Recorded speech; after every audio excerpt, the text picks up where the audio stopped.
Guy's like, what? Baby, move your butt. Moles. More.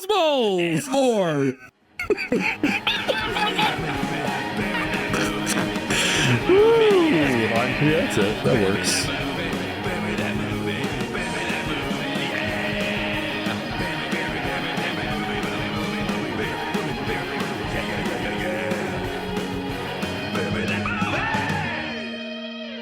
Holy guacamole!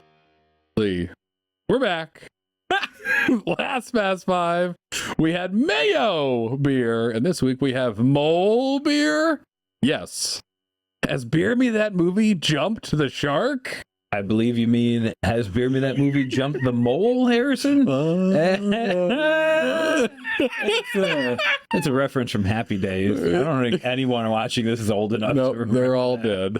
At any rate, welcome back, and welcome to Beer Me That Movie. If this is your first time, I'm John, and next to me is the real-life Encino Man, Harrison. That's right. This week, it's Fast Five time, but with a twist. Yes, we'll be diving into Untappd to find the most absurd beer names that you and your friends have checked in. Nice. But the twist here is that we've actually got some beers right here with us that are going to inspire some of the Fast Five check-ins tonight. Ooh, yes. In a Beer Me That Movie first, we have some brews from Wilmington's favorite rodent-themed brewery and one of our favorite breweries, rodent-themed or otherwise, Mad Mole. So we're going to drink some and we're going to movie some. And this is all happening on the eve of an exciting beer release right here in Wilmington with Mad Mole tomorrow. If you're listening to this on the day that it's released, of course, yes. Harrison and I are actually going to be there at Mad Mole on Thursday, October 3rd, when they're releasing Underground Warriors, a New England IPA featuring the elusive, relatively brand new Superdelic. Superdelic. And thanks to Dano, Sky, and Drew, and the rest of the Mad Mole team, Harrison and I got our hands on some of this a little bit early. Ooh, yes, we did. So we're going to crack into those soon and tell you all about how they taste and look and make you jealous. And if you're around Wilmington or the Wilmington area and looking for something fun to do this Thursday, again, October 3rd, John and I will be at Mad Mole for the release. Come by, free high fives. Be one of the first people to drink this beer with this hop in the state, maybe the country, maybe the world. Who knows?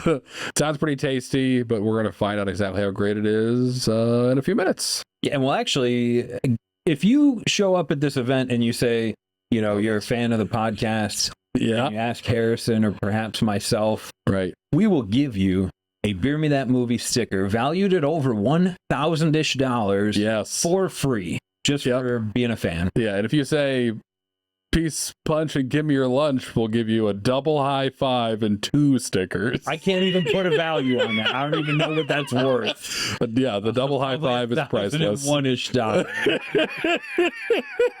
Lots on the line. All right, so as I'm getting thirsty, we're getting ready to kick this thing into gear. But first, this is my opportunity to remind you that unlike most of your favorite media, we never run advertisements on this podcast.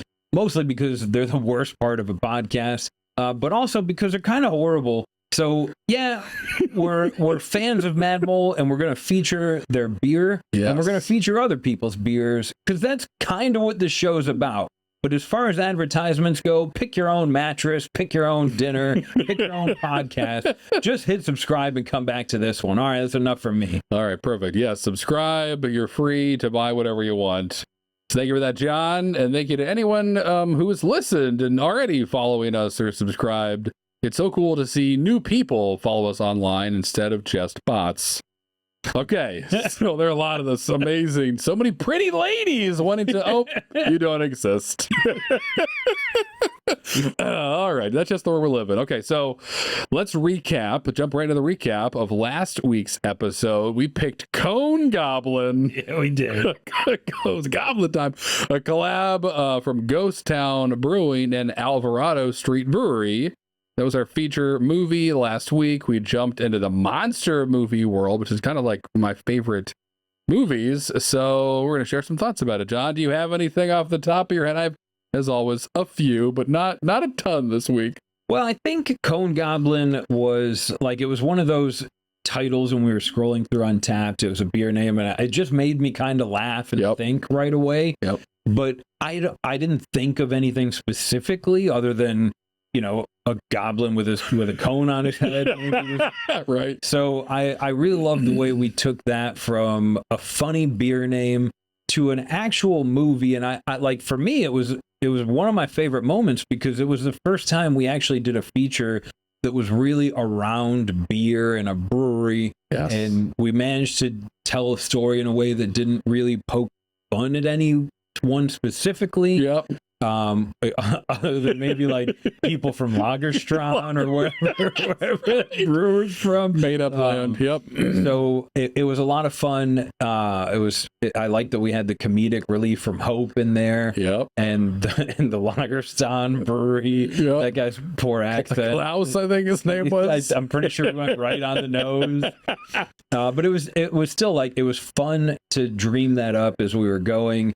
It felt like it touched on a relatable enough, like if you've ever been to a brewery or worked in a brewery, you probably heard some, yep, Mr. Clean's coming. Yep. So I don't know, I had a good time of it. What'd you think, Harrison? What'd you review? Yeah, it was fun. It was good. I wish I said it's goblin time more, but that's whatever. The catchphrase always comes to me that night after we're done.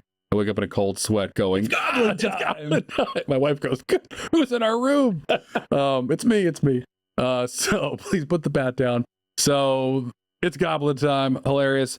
Co-Goblin was all right. A lot of fun, as John said. I thought the twists were good. Let us know if you haven't yet, if you saw, spoiler alert, Klaus coming and that him kind of being a little bit under the spell, definitely under the spell of this Cone Goblin.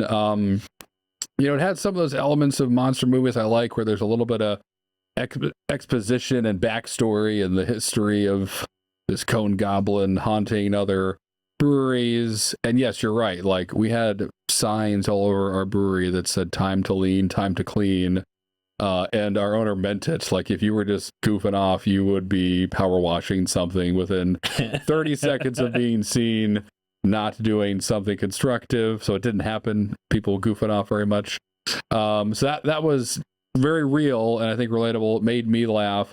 But I also like that it kind of started out with us poking fun at all the new age pastry, milkshake, goofy beers.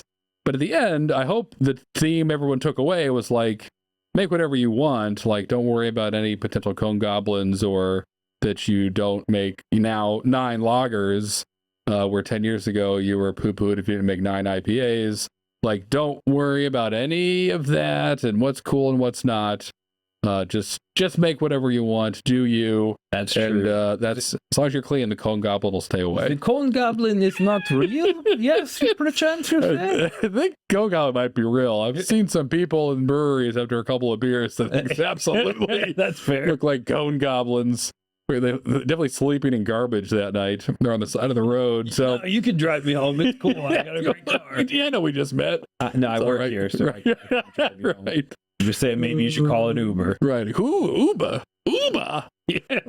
So yeah, but lots of fun. Great. We got in a brewery. It was another. I think we're kind of on a bit of a streak of doing kind of fun, more lighthearted movies. There've been a few of those. Certainly, there's some intense moments with the Cone Goblin last week, but it felt like Lenny. Yeah, right. The cat got smoked. I made a graphic for Lenny's funeral.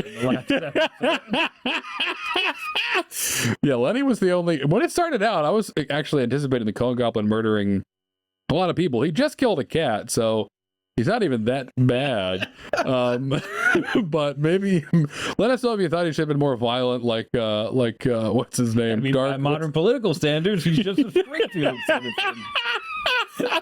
Yeah, he was no Big Nose, that's for sure.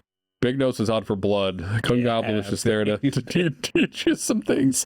Yeah, but it was great. It was fun. So thanks to Ghost Town and Alvarado Street for making that beer, for introducing Cone Goblin to the world. It's something we'll never forget, and we definitely had a lot of laughs before, after, during. Hope you guys did too. Yeah, and before we get into tonight's Fast Five, Harrison and I are pretty excited to introduce tonight's beer. So, Harrison, can we I know, right? Start talking about this and open it up. I know, this can is sweating in front of us. We're both being so patient not opening it yet, but we're going to do that now. Okay, so first, as we said, we got this really cool beer from Mad Mole, not even out in the world yet. It's called Underground Warriors.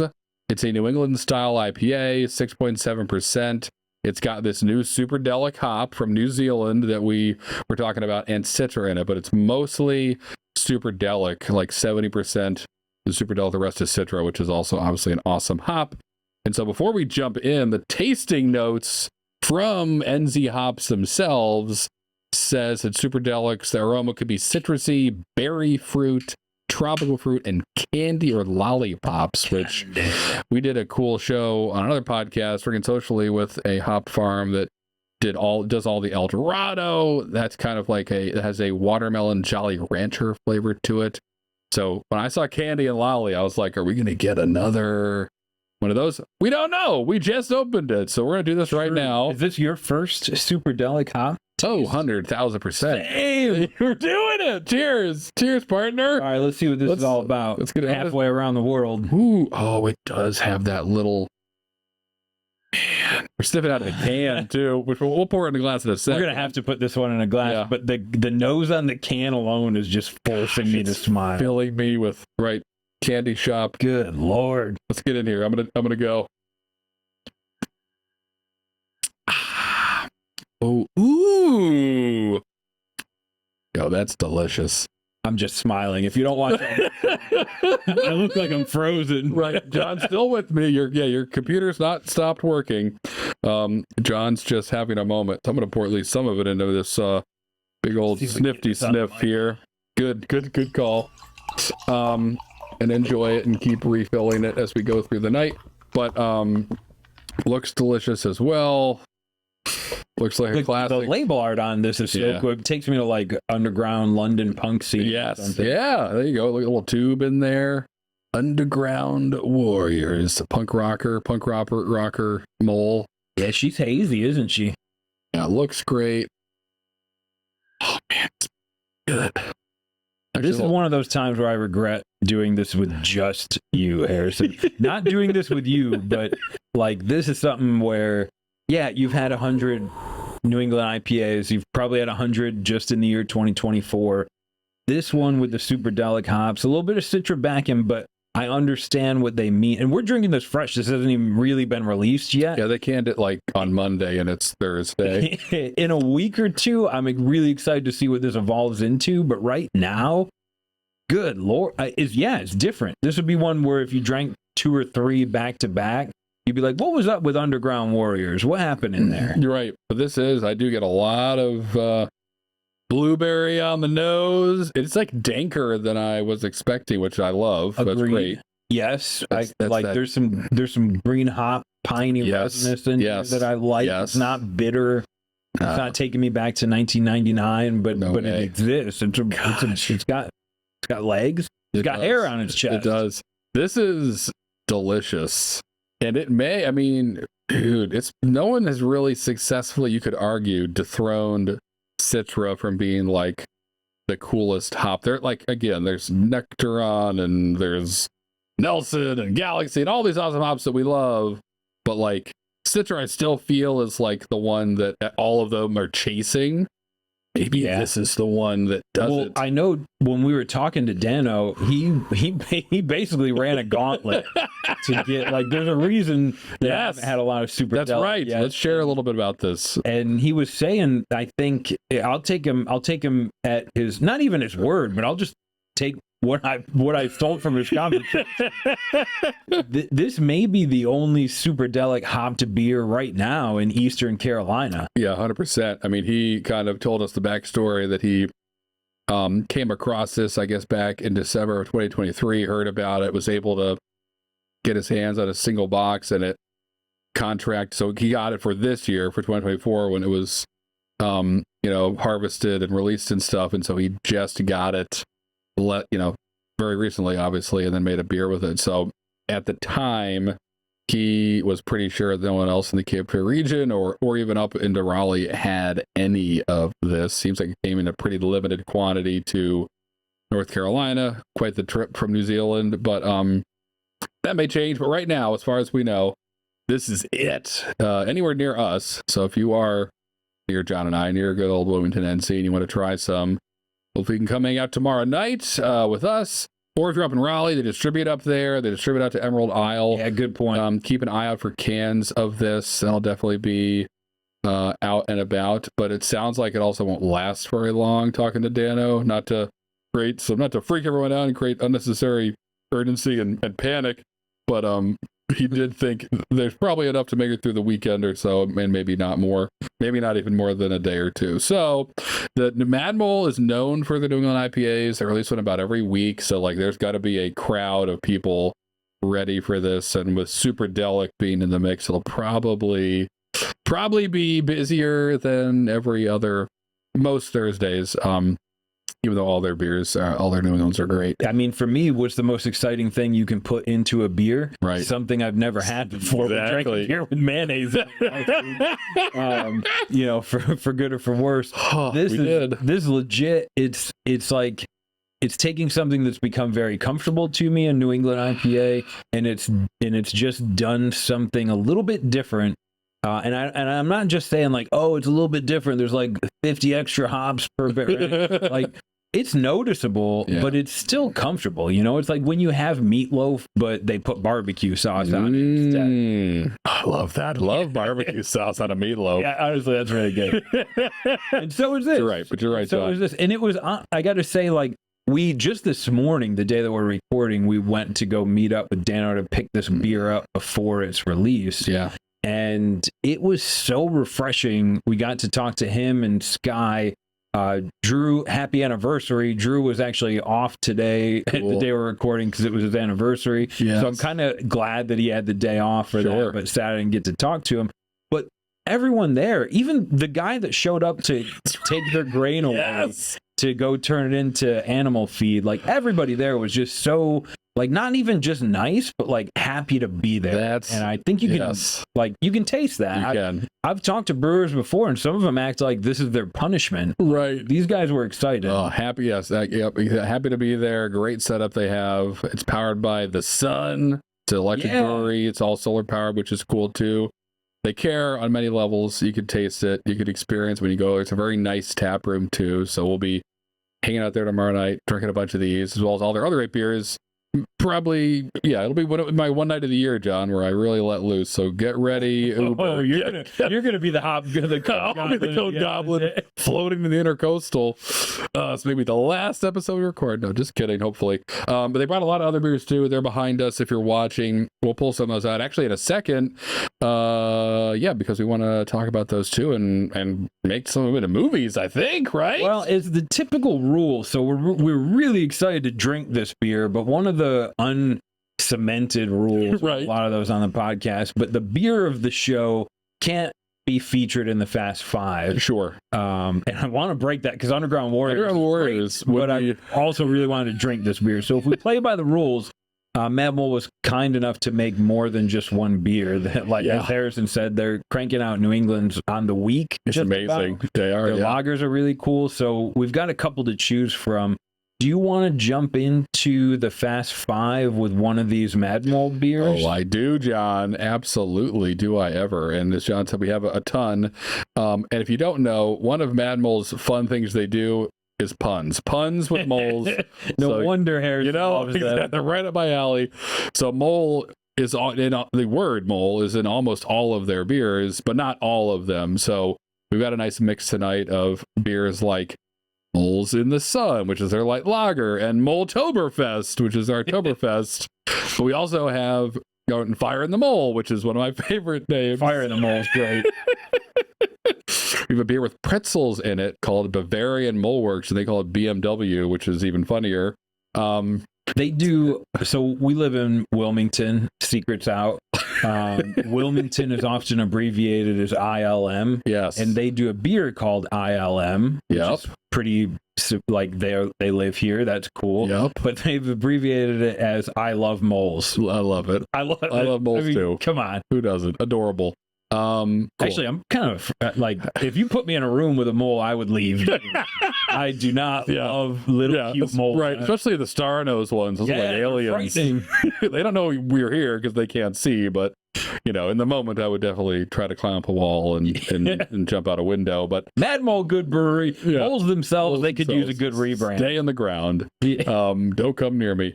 Okay, so some other ones though that do not have mole in the name, which I think we got to pick one of these. Unless we want to do a movie about moles.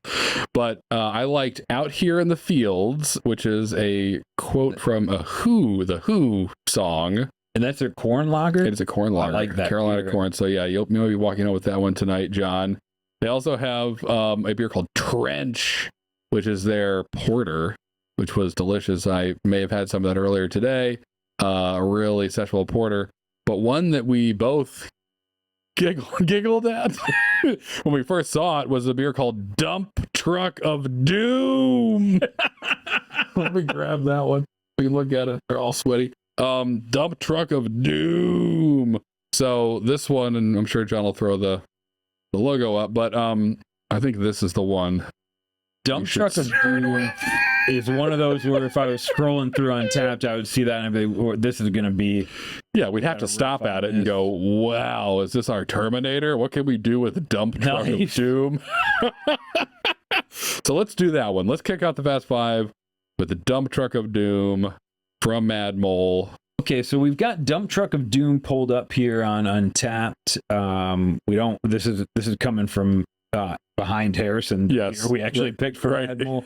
So I don't have a check-in from any one of you, but I can see that one of our friends checked this in about a month ago. Nice. And then we go back to May. So this beer's been around for a while, even back a year ago. They brewed it before. Brewed a few times.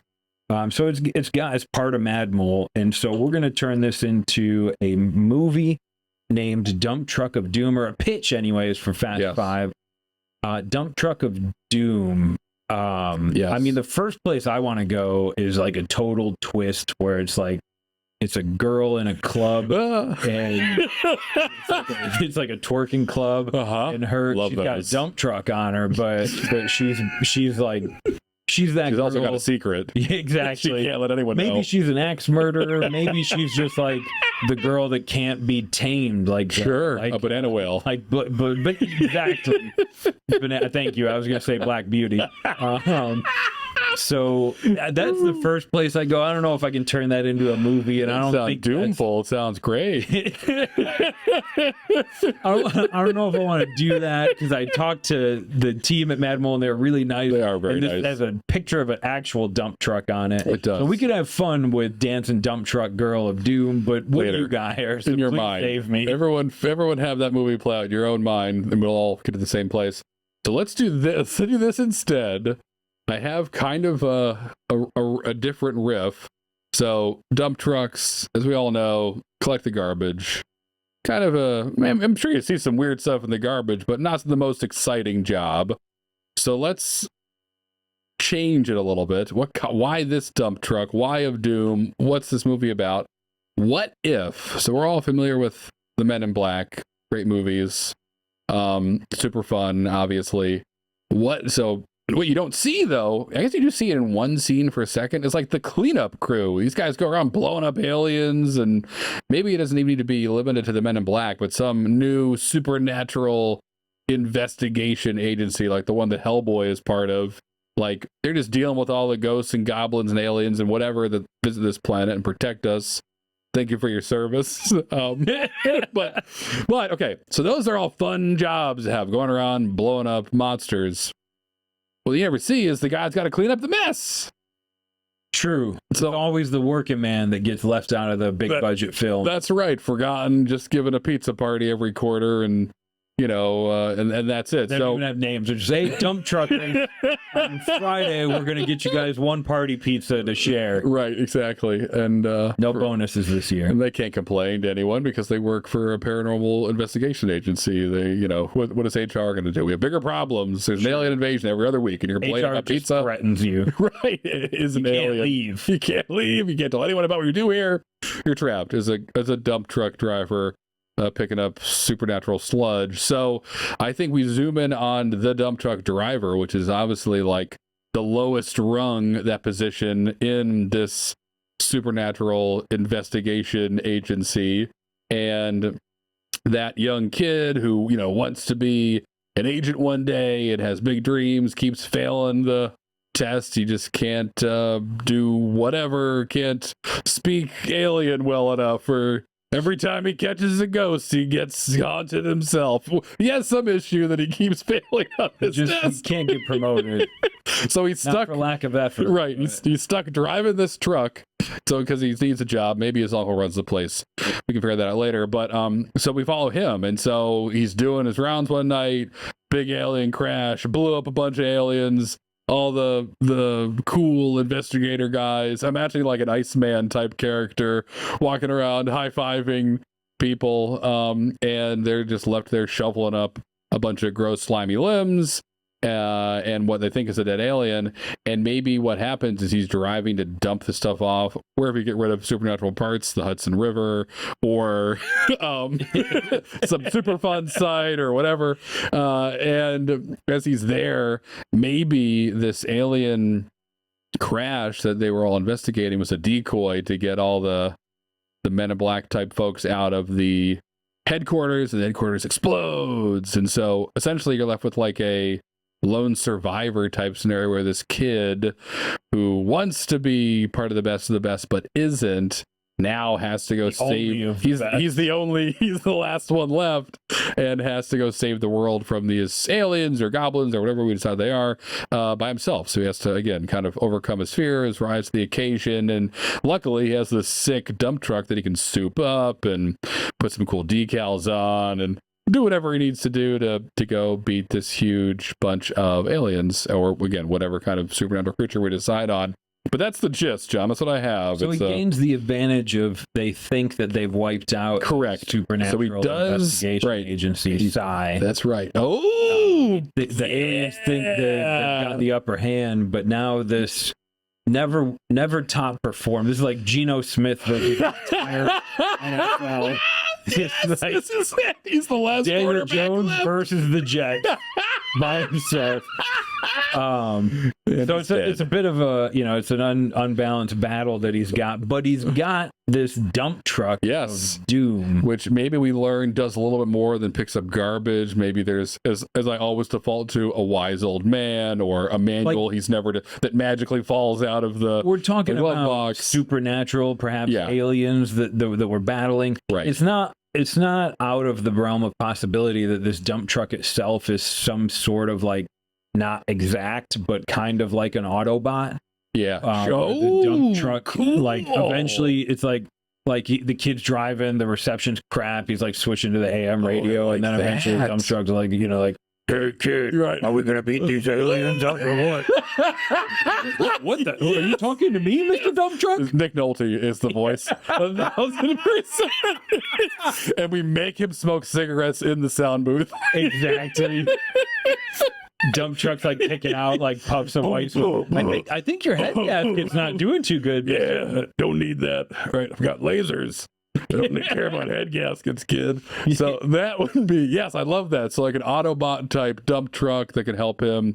That was even better than my idea, which was like he maybe finds some guy that got kicked out of the Psi organization for being too wild and is living in some apartment in Brooklyn, who's also Nick Nolte. Nope, you're the dump truck, right? Nick. Just smoking cigs and helps him that way. Way better if it's the dump truck itself. Ooh, I love this. So this is Transformers meets Men in Black meets Independence Day meets a little King Arthur. Right, or Rookie of the Year. Pick your David and Goliath story, and we've got it. We've got Dump Truck of Doom. This would be a hoot to make. It reminds me of Hustle is Weird a little bit. Wow, a strong start. I mean, that could be. I agree. This could be. We got a couple of gaps to fill in sort of the plot and stuff, but I think really just the idea of Nick Nolte as a talking dump truck. I mean, I like this one. Good start. We know Nick is in. Oh my God, that's amazing. Mad Mole is cranking out great beers and great movies, even though they didn't know it yet. Yeah, Dump Truck of Dune, also Dump Truck of Dune. That's completely different. He's got to shovel all that sand off that planet. We had done tonight. tonight. Dump Truck of Doom, however, also a New England IPA from Mad Mole. And you know what? It comes in at 6.3%, which is another one of the things I love about them is like, I can drink a couple of them. They're not all just cranking out 9.5% bangers. Which we'll do tonight. So let's move on. That was beer number 1. For beer number 2, Harrison, you told me someone actually got a hold of you on the old social media. That's right. This is a very cool, very special episode with some back-to-back first. I guess it's not entirely a first. We've done user submissions before, so scratch it from the record. But yes, I did throw something up on Instagram asking, what's the craziest beer you had this week? And good old Greg Davis responded with the beer Scottish Hell from Ghost Town, who we just collaborated with Alvarado Street on Cone Goblin. So Ghost Town is unofficially becoming another theme tonight. But thank you, Greg, for submitting that. Please, again, if we throw those things up, which we're trying to do every week, we want you guys on the show. It'd be awesome if it was just your beers that we're talking about all week. Well, let's see where we go with Scottish Hell. Greg has given us a heck of a start with Scottish Hell. I'm very grateful, Greg, for your submission, because it does make it seem more interactive and more fun. Scottish Hell. Okay. This is like Scottish people invented golf and whiskey. Yes. So Scottish Hell is just a place that's just chess and gin. That sounds like England. Ooh, actually, that's a good. Okay, we're in beer number 2, Scottish Hell from Ghost Town. It's a trip to England. Yes, and the trip is being performed by Scottish people. Yes, Scots. That's not slang, is it? I think that's correct. Okay. Yeah. So it's a group. We'll say it's like a weekend getaway type movie. Yes, and it's maybe 2 or maybe 3 Scottish guys, young guys, probably 24, just out of university. I like it, and they're all going to see the world a little bit. Yeah, and somehow they ended up deciding they're going to go to England, which I think universally is a place that Scottish people like. A lot of history there. And maybe they were like trying to catch a flight to Paris. It gets canceled. They're like, we're stuck in London. Okay. So now they're already frustrated, trying to make the best of it, and just keep running into like pretentious people. It's raining all the time. Yes. People are trying to tell them what to do. The haggis is garbage. Like, it's just a horrible weekend in rainy, foggy London town. And yeah, I like that. These 3 guys who are trying to have a fun getaway just get the worst experience ever. Scottish Hell. I don't know. All I can think of for a Scottish accent is the dwarf from Lord of the Rings. Perfect. I think he maybe was originally from Scotland. I'm pretty sure dwarfs are just Scottish people. Yeah, they could be. We'll never know. And kilts, sure. I'm trying to like soccer. Scottish people like soccer. Sure. William Wallace.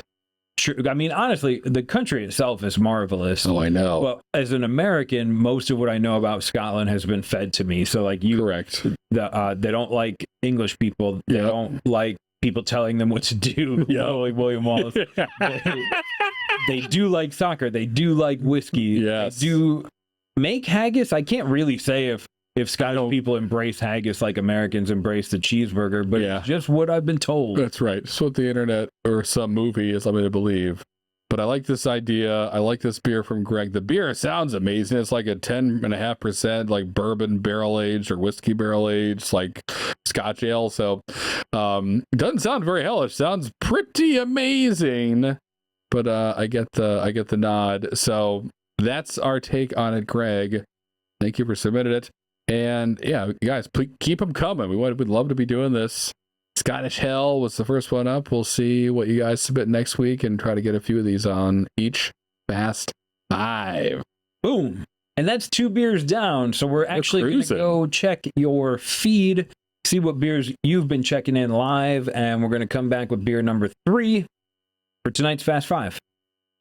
So our first beer tonight from the Untapped check-in feed comes from Richard G, made by Ludlam Island Brewery, who Nice. I think is in New Jersey. That's a good guess. The beer is called Lawn Chair. Lawn chairs. Lawn gnomes. So Richard says in his check-in, 5 years later, I'm back. Which, I mean, Richard, were you kicked out of New Jersey? Yeah, right. Were you kicked out of Ludlam Island Brewery? You can't come back here for 5 years. Where were you, Richard? Where have you been? Are you okay? Were you in a coma? We're glad you're back. We're glad you're back, we think. I hope the Ludlam Island staff is as well. That's not for us to decide, though. So, okay. Lawn chairs.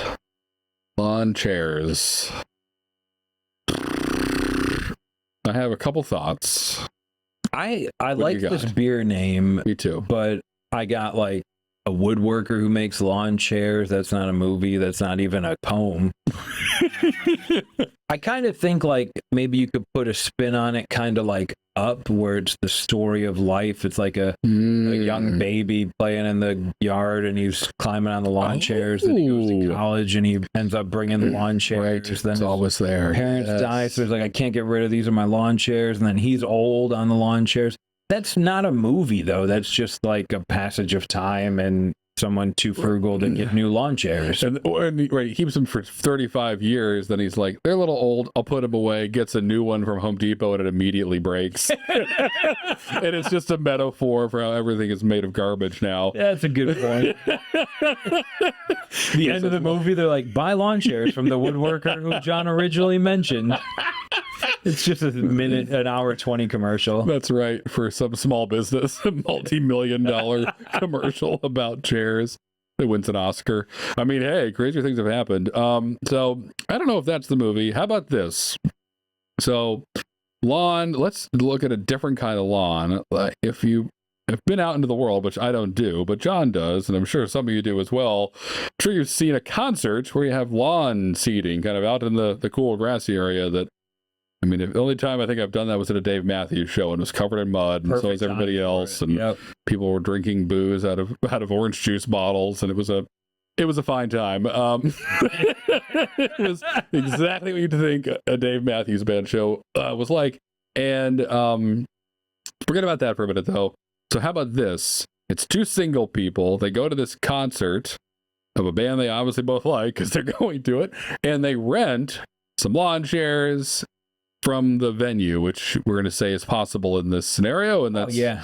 So, and they bump into each other in line, start talking, flirting, having fun, kind of spend the night sitting next to each other, connecting on another level. But for whatever reason, concert ends, don't exchange numbers, don't know each other's names, they just kind of walk away, both doing that thing where one looks back, the other one's walking away, and they're like, and they go keep walking, and the other one stops and turns back and sees that one walking away. So they both end that night kind of having a great time, but that's it. It's so relatable. Right. Especially now where it's like, how do I speak to a person? Do I say, my name is this? What is your name? I love you. Right. Back it up a little bit. Yeah. Tone it down. Let's try again. My uncle has cancer. I'm taking care of him, but I want you in my life. Hold on, slow. Let's ask her about her favorite movies first. What brings you here? I like this band. Me too. Well, yeah, we're at this concert together.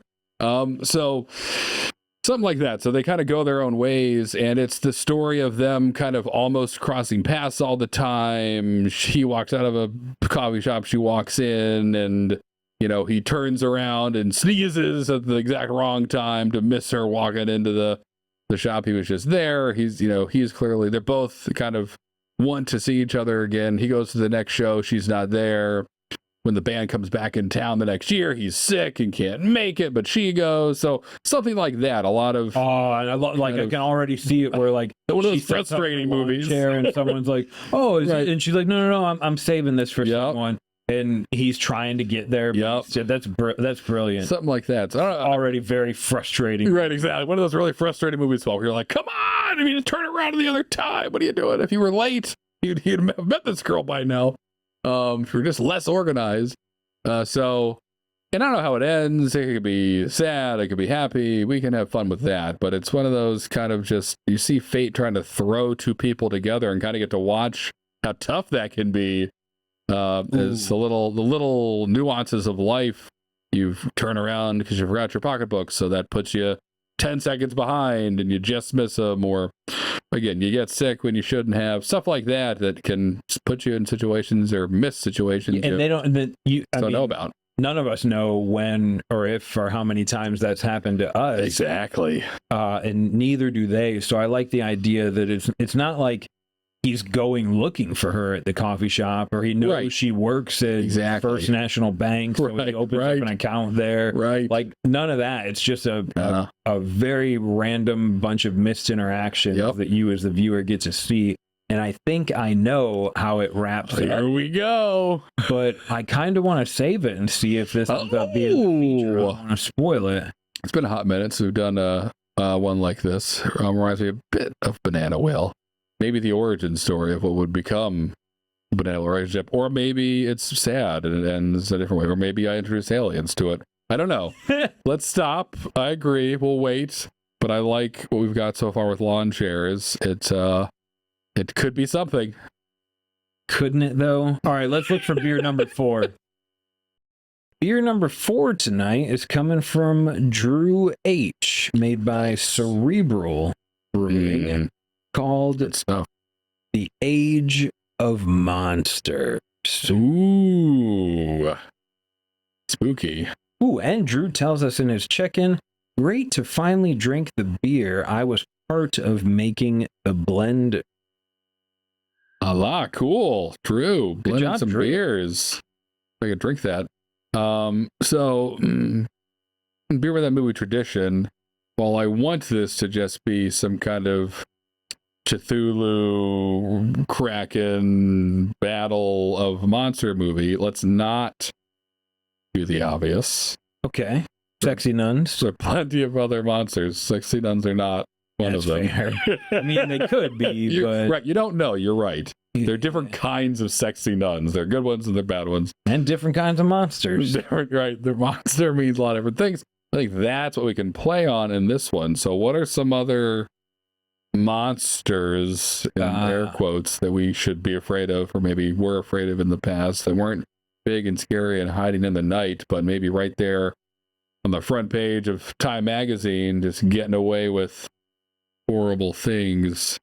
True. If we were to call an age the age of monsters, then people would be aware of them. Right. So if we think of today, it could be like industrial wealth, like Elon Musk and what was it, Larry Page and Bezos, and people that live on such a different level that their entire view of life is different than the rest of us.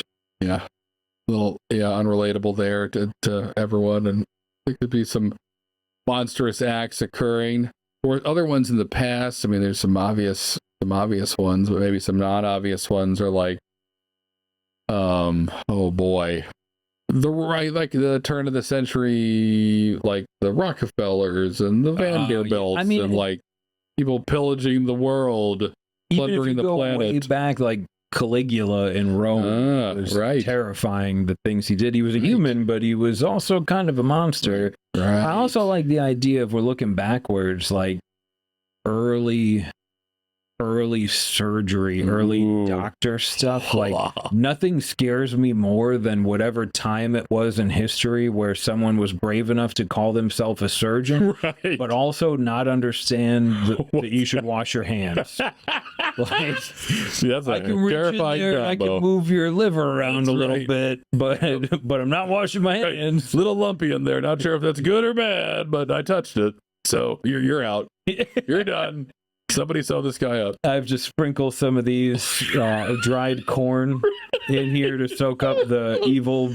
That's right. What was it, miasma? Or something. Yeah. Just splash some river water on you and you'll be fine. Like, that to me is terrifying. And I like the idea of this movie, The Age of Monsters, almost taking place at like a university that's doing like medical, like, like a modern day medical school, right? before we really understood what we were doing. And maybe it is right at that moment when like germ theory is becoming something people are talking about, but there's this old college, this old school of just like we're talking about, terrifying surgeons who are like, that's all a bunch of baloney. You chop the leg off, you throw the river water on it, and he's fine or he dies. I'm not God. Right, exactly. I'm just here to chop people's legs off and throw river water on them. Right, exactly. Like early C-section experiments where they're like, yeah, there's other ways to get the baby out, but unfortunately, most of the time they lose too much blood. Right, everybody does. And then so maybe that, like, so they're kind of becoming monsters because now they're refusing to accept all this new knowledge and a better way of doing things. And we could make a movie out of that. It's a little that we haven't found the story yet, but I think if that's the setting and we kind of create some old school surgeon characters and the new age professor who's got it all figured out and put them at odds, we may have something fun there to play with. And you could, if we manipulate history a little bit, you could kind of wrap it up. Maybe it goes in the direction that like these guys are monsters because they're refusing to evolve their practice, but they're also preying on largely what would be the poor people. Yeah. Because they're like, you can't afford to go to the fancy doctor's office. I could chop your leg off for 90 cents. Right. Just give me your daughter. A little worse than a 50-50 chance you make it through, but otherwise, your leg's going to keep hurting. Yeah, right. I live to 38 anyway. Well, what do you care? You got a toothache. I can take care of that too. I'll take your neck off. And then at the end, you end up having like, I don't know how this works, but like the medical, the germ theory things advance, and then you end up with a place like a hospital where care is kind of modernized. I mean, I say that, and I've been to a hospital. Drugstore. Maybe there's a way to tie this loose end into a story. Yeah, I think there is. All right, I like that. Age of monsters, but no giant lizards. Right, we'll keep the fangs and the werewolves at home and just let the other monsters jump into the silver screen for this one. Cool. So we got 4 beers up, and we're looking for the magic number 5. So our 5th beer tonight comes from, checked in by James, made by Parish Brewing, and if you've been drinking beer for a while, you probably know what I'm going to say. Yep. Ghost in the Machine. Ooh. Finally making it on the Fast 5. This beer, I think, Abita probably put Louisiana on the map for me, but this beer put him on the craft beer map. I was going to say, on the hype train, on the whatever, Ghost in the Machine. Big deal. With one of those beers that for many years was super sought after. Still is. All right. So this is, first thing comes to mind, there's an episode of The X-Files that's called this, about like a computer that is supposedly doing things by itself, and I think essentially murdering people in an office building by like cutting security doors on their heads and stuff, locking them in rooms. So we can't do that. I have another idea. Do you have anything with this one? I have one. If you don't. It kind of implies, that there's some sort of sentientness to a machine or leftover code. Yes. And we live in a world now, like this is like old school sci-fi lore. Yes. But we live in a world now where you have like Google speakers in your house and AI and smartwatches. So it seems much more apt to this time than when we were just imagining being able to talk to our house. Like you can say it now. Right. That's fun. So I didn't even think of that. That's kind of a different take on that is, boy, people kind of talk about how like one day Facebook will just be a graveyard of people who are dead and no one else uses Facebook. So let's not go there. But your idea, kind of thinking about that, it could be, it's 50 years from now and some kids inherit the house that they grew up in that had Alexas and Googles and whatever all over the place. Their parents are dead and they go back to that house and kind of things start happening that they are not doing. And we can kind of explore, like all the smart lights are turning on or off, their old mom's music is playing, and like, are they haunted by their parents, or is it the machines trying to like come alive and remember what people in the house used to like. Like there could be all different ways. Maybe we never know as the audience, but it's this idea of like, right, some intelligence, it feels like, is controlling things in this house. And right, is it a ghost? Is it the machines? Is it a mixture of the two? Did something get left behind in these machines after those people passed away that are still kind of controlling the house? Cool look at it. I mean, you can buy for like $15 a light bulb. You can buy light bulbs that sense your presence and turn on when you're close by. Right. So it's not unreal to think that you could go to your deceased parent's house and some smart devices will be like, oh, yep, someone's here. I turn on. I always play Barry Manilow at 5 o'clock. Or Dad really loved Mac Miller. So every morning at 8 a.m., I've got Mac Miller playlist that on. The joint machine lights a joint. and then like almost that, if you watch that as the opener of the movie, it would look like we're just coming to clean out Mom and Dad's house. But then you introduce some other things that are happening, and maybe even as this is happening, we get kind of some glimpses back at, you know, Mom or Dad's life, and they were maybe not full on conspiracy, but they were like, oh, I could reprogram this, and I could do a little bit of this, and maybe the movie evolves into where we believe that these light bulbs aren't just present sensing, but like Dad has coded himself into the house.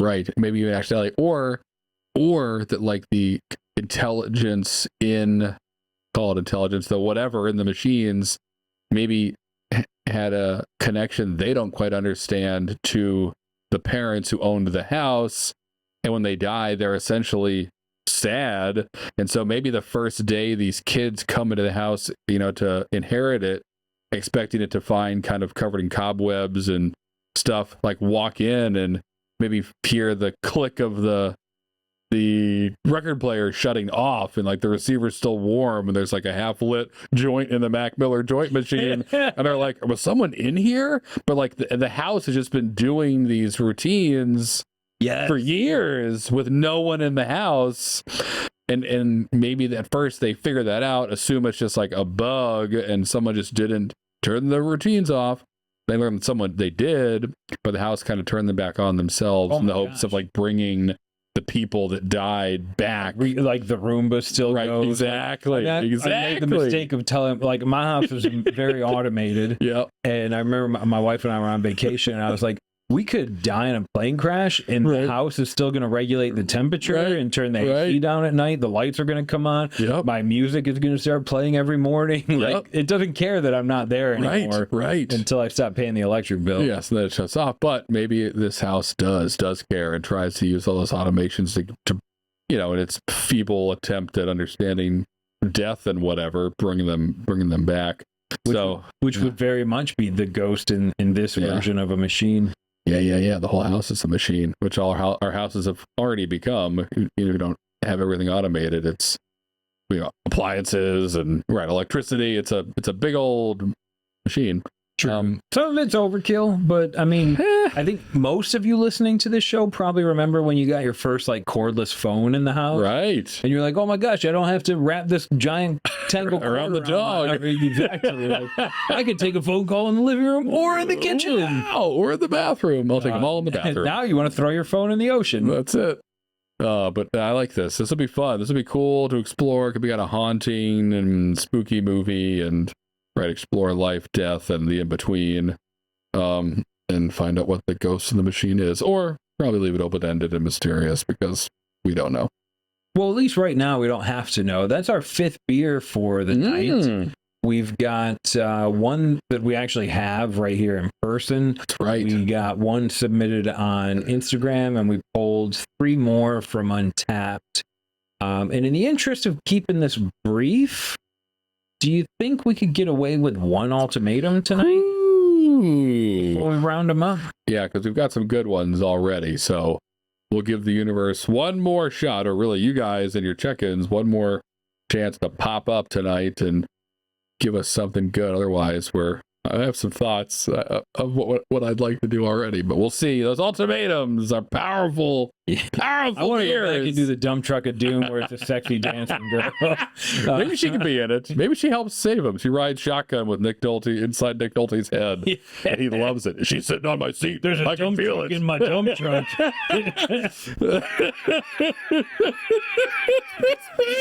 All right, let's see if we can pull one ultimatum from the beers you guys are checking in.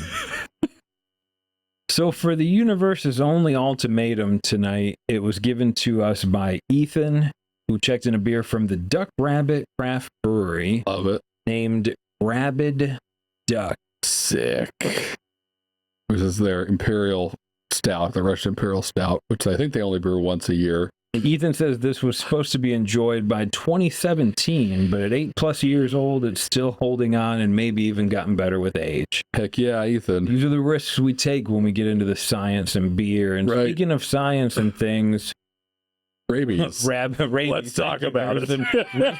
Rabies and ducks. How does it happen, you might wonder? Well, I think we all, I don't know about you guys, but we all hate geese, right? I mean, geese are the worst. They come up to you, they peck at you, they try to kidnap your children.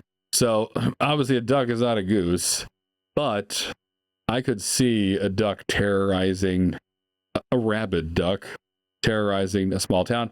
Maybe it's oh boy, here we go. We can put some purpose behind it. So it's a new development going up. Plenty of those these days, and essentially cut down a bunch of trees, cut down a forest, and like force together a bunch of animals that wouldn't force them out of their homes, and they're stuck in a retention pond together, kind of a couple of ducks, some geese, some turtles, and a raccoon. And a rabid raccoon. Those are the only animals that have right. And then the cone goblin, who always has rabies, but is the only creature that can live with rabies. So no, it's a raccoon, and I think they intertwine, and the rabies get spread to the duck, and this duck goes around terrorizing all these lame hoity-toity HOA people who basically have it coming. They, kicked them out of their home. Now you have to get what's coming to you, and the form of the revenge that Mother Earth is giving you is a rabid duck that's gonna. Which is sure. Nature's revenge is always take one of their most vengeful, vicious creatures. Heartless. With a small version, a duck, not a goose. This isn't a total monster. Right. We got to give the people a fighting chance. But I mean, yeah, like rabies in a raccoon is scary enough, but now this thing can fly. So yeah, true. And it lives on the water, but rabies makes it terrified of the water. So there we go. So it's coming to your house, immediately flushed out. Can't go back to the retention pond. Maybe at that point it spread the rabies to other animals. That could be a fun final scene where you've defeated the duck, but then the snapping turtle and the goose and the whatever. That's the second movie.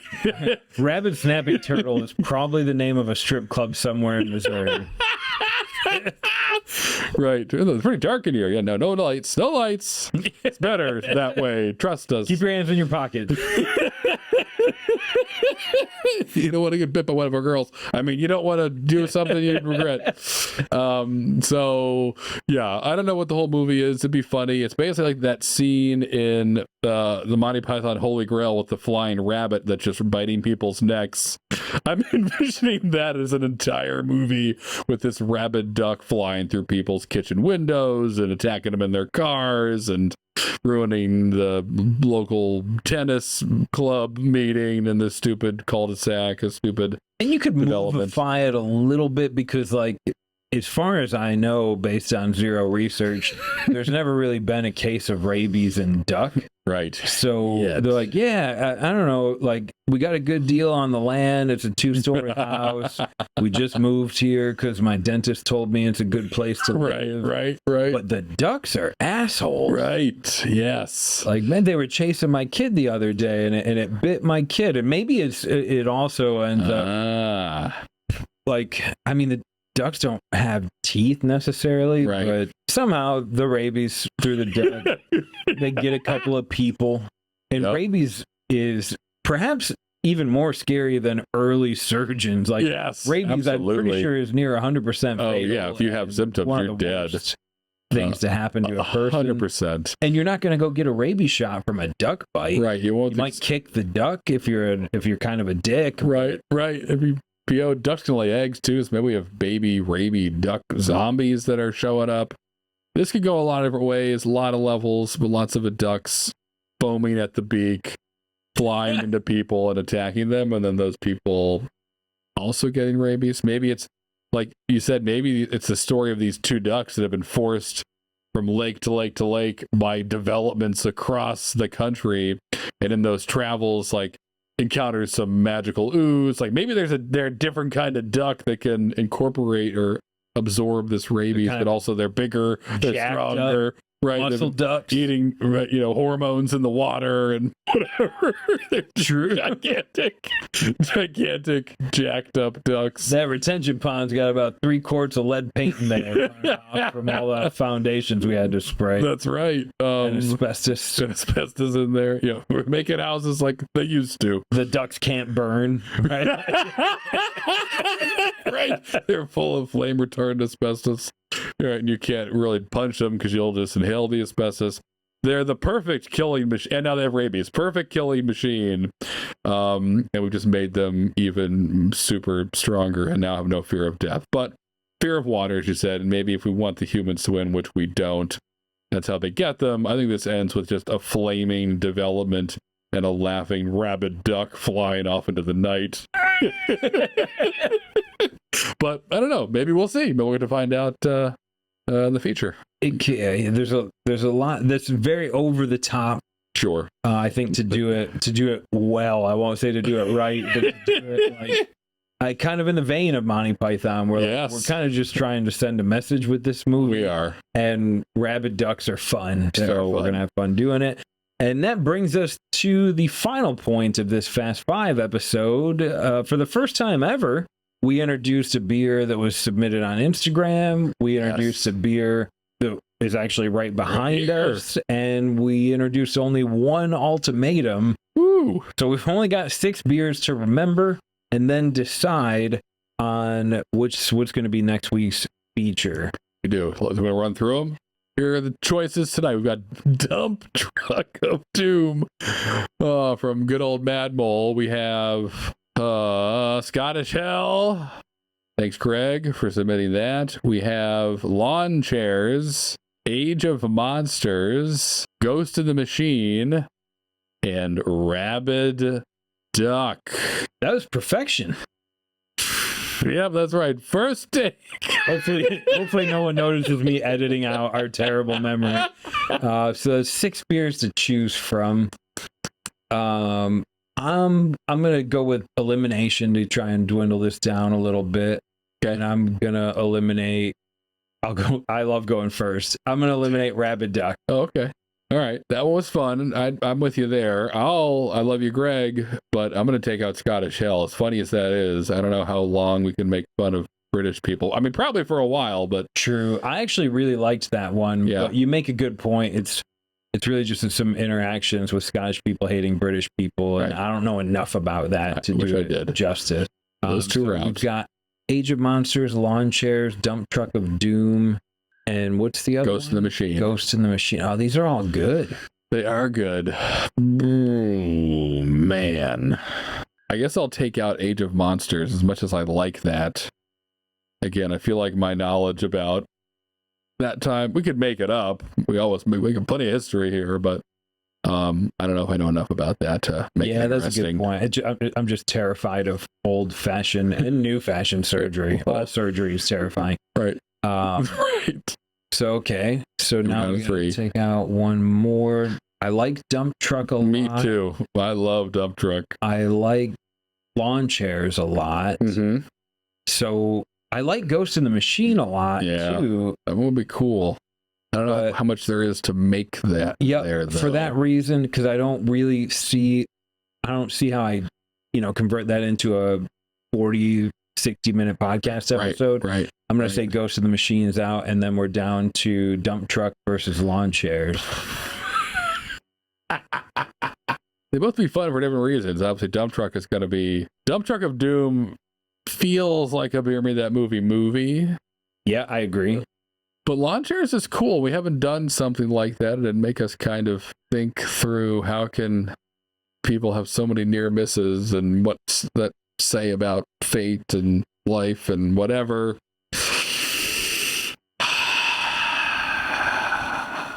But I don't know. I don't know if that's going to be entertaining, right, for 40 Let's or 60 do dump minutes. truck. I think we're going. I think we're going to do And I'll this. tell you why, because I was kind of excited about my ending for lawn chairs. Oh, okay. If you remember, that's like the star-crossed lovers that meet and then their paths never really cross, but they get close. Yeah. My idea for a finish was the band hosts like these are our favorite fans club night, and so both of these people get invited, and that's where the movie ends. You just see an invite show up in her mailbox and his mailbox, and then it fades to black. Goodness. So you never get the resolution, which I would love to do, but I feel like that would really piss a lot of people off too. So we can just leave that here in Fast Five, and hopefully one day I'll make that into a movie and I'll never watch it. I love that. Yes, just get into the mail. And then the last thing you hear is him sneezing. Yeah. Oh, no! He's going to be sick again, you son of a son. You need an orange. Yeah, it's like worse than the Lost in Translation where Bill Murray whispers something and you're like, what the hell is he saying? What did he say? Yeah. But I feel like this would be much more. So I think Dump Truck's going to be more fun. We're doing it. It's a Mad Mole night. Dump Truck of Doom. Okay. That's it. We gotta get to work on that. True. I got to open another beer and get ready for recording the feature. Enjoy the rest of your week. Hopefully, for those of you that we did meet at Mad Mole for the release of this Underground Warriors, is a great beer. Hopefully, some of you got to taste it. We'll see you in 7 days. That's right, with Dump Truck of Doom. So until then, peace, punch, and give me your moles. Cheers.